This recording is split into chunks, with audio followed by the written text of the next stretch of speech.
दोस्तों, क्या उत्तर प्रदेश की सियासत में आयरन लेडी के नाम से मशहूर मायावती 2027 में फिर से सत्ता के शिखर पर वापसी कर पाएंगी? क्या बहन जी का वो पुराना प्रशासनिक खौफ और कानून व्यवस्था का बेजोड़ मॉडल आज भी जनता के दिलों में जिंदा है? सवाल साफ है कि क्या इस बदलते दौर में बीएसपी अपने सबसे मुश्किल दौर से बाहर निकलकर दोबारा लखनऊ की गद्दी पर काबिज हो पाएगी? दोस्तों नमस्कार, मैं हूं राज के वर्मा और आप देख रहे हैं राष्ट्रीय टीवी, जहां आज हम विश्लेषण करेंगे उस पॉलिटिकल कमबैक की जिसकी चर्चा इन दिनों उत्तर प्रदेश के गलियारों में सबसे तेज है। एक खास वोट बैंक आज भी बसपा का ऐसा है जो उम्मीद की आंखें राह देख रहा है कि अभी वो दौर दोहराया जाए जब बहन जी दोबारा प्रदेश की कमान संभालेगी। लेकिन ये उम्मीद हर पार्टी, हर कार्यकर्ता और हर पार्टी वोटर को होती है, और जिस उत्तर प्रदेश में बीजेपी का 2017 में कमबैक हुआ, समाजवादी पार्टी 2 नंबर पर बरकरार रही, उस हिसाब से बसपा के लिए राह इतनी आसान तो नहीं। लेकिन फिर भी आज हम आपको वो फैक्टर बताएंगे जो 2027 में मायावती को एक बार दोबारा उसी मजबूत स्थिति में ला सकते हैं। दोस्तों, राजनीतिक विश्लेषकों का मानना है कि अगर मायावती को 2027 के विधानसभा चुनाव में किंग मेकर या किंग बनना है तो उन्हें मुख्य रूप से 5 रणनीतिक फैक्टर्स पर काम करना होगा। पहला फैक्टर है कि अपने मूल दलित कैडर, विशेषकर जाटव वोट बैंक को पूरी तरह रिचार्ज करना और उन्हें यह भरोसा दिलाना कि उनके अधिकारों की असली राजनीतिक लड़ाई सिर्फ और सिर्फ बसपा ही लड़ सकती है, जिसके लिए उन्हें गांव-गांव जाकर चौपालें लगानी होंगी। दोस्तों, अगर आपको याद हो, आपने वो मायावती का पुराना दौर देखा हो तो कुछ ऐसा ही संघर्ष दिखाई दिया था और उसका क्या फायदा मिला आप सब जानते हैं।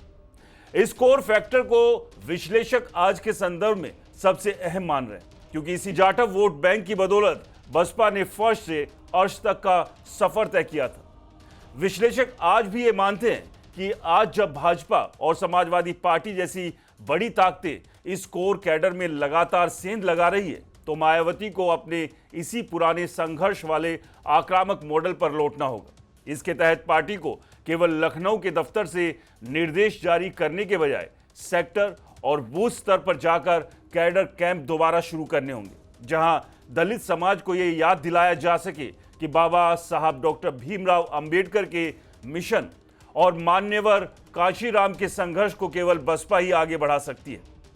गांव-गांव लगने वाली इन चौपालों में बसपा के बड़े नेताओं को खुद जमीन पर बैठना होगा, युवाओं से सीधा संवाद करना होगा और उनके हक, अधिकारों, नौकरियों और सुरक्षा के मुद्दों पर सड़क से लेकर सदन तक आंदोलन का रुख अपनाना होगा। दोस्तों, इतिहास गवाह है, जब जब बसपा का यह मूल कार्यकर्ता रिचार्ज हुआ, तब तब उसने बड़ी से बड़ी राजनीतिक लहर को मोड़ दिया। इसलिए 2027 के रण में उतरने से पहले मायावती के लिए अपने सबसे मजबूत किले की मरम्मत करना बेहद जरूरी है और सबसे पहली और बुनियादी शर्त है। दोस्तों, दूसरा फैक्टर यह है कि एक बार फिर सोशल इंजीनियरिंग यानी सर्वजन हिताय सर्वजन सुखाय के फॉर्मूले को नए सिरे से जिंदा करना होगा। आज के दौर में बसपा के लिए सिर्फ पुराने नारों से काम नहीं चलेगा। मायावती को दलितों के साथ ब्राह्मण, मुस्लिम और गैर यादव अति पिछड़े वर्गों का एक ऐसा मजबूत, व्यवहारिक और अटूट चुनावी समीकरण धरातल पर तैयार करना होगा जो सीधे तौर पर सीटों में तब्दील हो सके।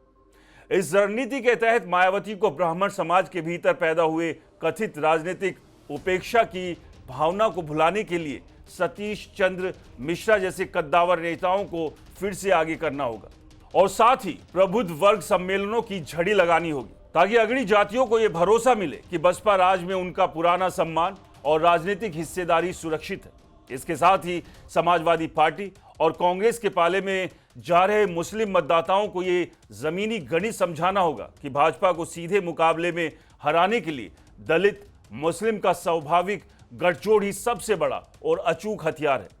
इसके लिए बसपा को भरोसेमंद और मजबूत मुस्लिम चेहरों को टिकट वितरण में तरजीह देनी होगी। जब तक ये सतरंगी सामाजिक गुलदस्ता जमीनी स्तर पर बूथ वाइज कमेटियों में तब्दील नहीं होगा, तब तक बसपा का पुराना त्रिकोणीय वोट बैंक वापस नहीं लौटेगा।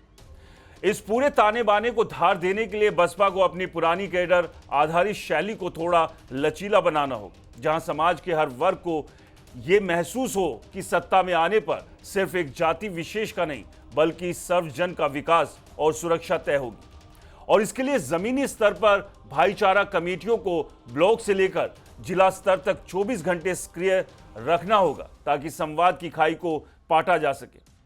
और तीसरा बड़ा फैक्टर है जमीनी स्तर पर संगठन के मृत प्राय हो चुके ढांचे को पुनर्जीवित करना, ब्लॉक और बूथ स्तर पर नए प्रभारियों की नियुक्ति करना और सोशल मीडिया व आधुनिक चुनाव प्रचार तकनीकों के जरिए नए जमाने के उन युवा वोटर्स से सीधा संवाद स्थापित करना जिन्होंने कभी मायावती का स्वर्णिम काल देखा ही नहीं। और चौथे फैक्टर के रूप में विश्लेषक मानते हैं कि मायावती को अपनी पुरानी एक रूपता और अकेले चुनाव लड़ने की जिद को छोड़कर समय की मांग के अनुसार समान विचारधारा वाले छोटे या क्षेत्रीय दलों के साथ गठबंधन के विकल्प बिल्कुल खुले रखने होंगे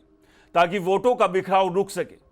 वही पांचवा और सबसे महत्वपूर्ण फैक्टर है उत्तर प्रदेश की जनता को कानून व्यवस्था के उस पुराने मायावती मॉडल की याद दिलाना जिसने कभी अपराधियों के मन में ऐसा खौफ पैदा कर दिया था कि राज्य में गुंडागर्दी और माफिया राज का नामो निशान मिट गया था।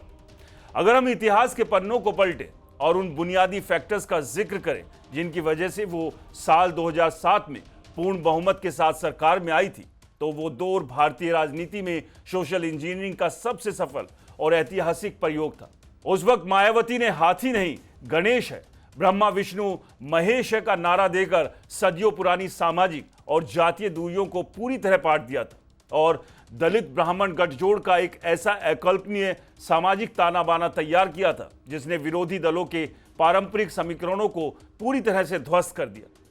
इसके साथ ही तत्कालीन समाजवादी पार्टी सरकार के दौरान चरम पर पहुंची कानून व्यवस्था की बदहाली, आए दिन होने वाले दंगे और आम जनता में असुरक्षा की भावना से तंग आकर उत्तर प्रदेश के मतदाता ने मायावती की प्रशासनिक कड़कपन, सख्त फैसले लेने की क्षमता और निष्पक्ष नौकरशाही वाली छवि पर एक तरफा भरोसा जताया था जिसने उन्हें बिना बैसाखी के पूर्ण बहुमत का ऐतिहासिक जनादेश दिया। लेकिन आज यानी साल 2026 में जब 2027 का महासंग्राम बिल्कुल मुहाने पर खड़ा है, मायावती के सामने चुनौतियों का एक बहुत बड़ा और बेहद पेचीदा पहाड़ है। इस समय बसपा के लिए सबसे बड़ी चुनौती है अपने ही पारंपरिक और अभेद माने जाने वाले वोट बैंक में हो रही चौतरफा भारी सेंधमारी को रोकना, क्योंकि आज का दलित और पिछड़ा मतदाता सिर्फ बसपा की पहचान तक सीमित नहीं रह गया।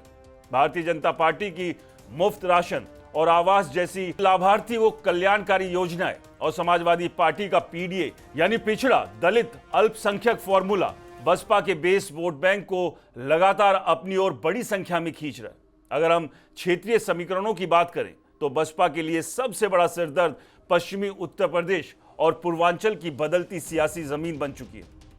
पश्चिमी यूपी को जो कभी बसपा का सबसे मजबूत गढ़ माना जाता था, वहां आजाद समाज पार्टी के चंद्रशेखर आजाद जैसे युवा और आक्रामक नेता सीधे तौर पर मायावती के दलित मुस्लिम गठजोड़ में बड़ी सेंध लगा रहे हैं। चंद्रशेखर का युवाओं के बीच बढ़ता क्रेज सीधे तौर पर बसपा की नींव को हिला रहा है। वहीं दूसरी तरफ पूर्वांचल के गढ़ में ओम प्रकाश राजभर की सुभाषपा, अनुप्रिया पटेल की अपना दल और संजय निषाद की निषाद पार्टी जैसे छोटे क्षेत्रीय छत्रपों ने अति पिछड़े और गैर जाटव दलित वोटों को आपस में इस तरह बांट दिया कि बसपा का पुराना कोर वोटर बिखर कर रह गया। इसके साथ ही पार्टी के भीतर राष्ट्रीय स्तर के कद्दावर, जनाधार वाले और वित्तीय रूप से मजबूत नेताओं की भारी कमी है।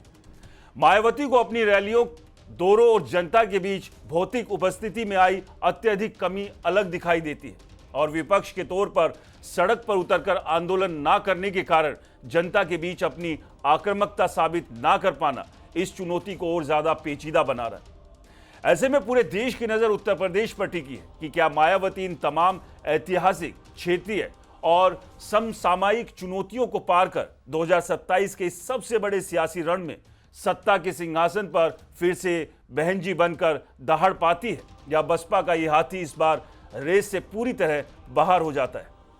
फिलहाल ये सवाल अभी सवाल है, इसका जवाब तो चुनाव परिणाम ही देगा, लेकिन इससे पहले आप अपनी राय रख सकते हैं। इस सेगमेंट में इतना ही। देखते रहिए राष्ट्र टीवी। नमस्कार।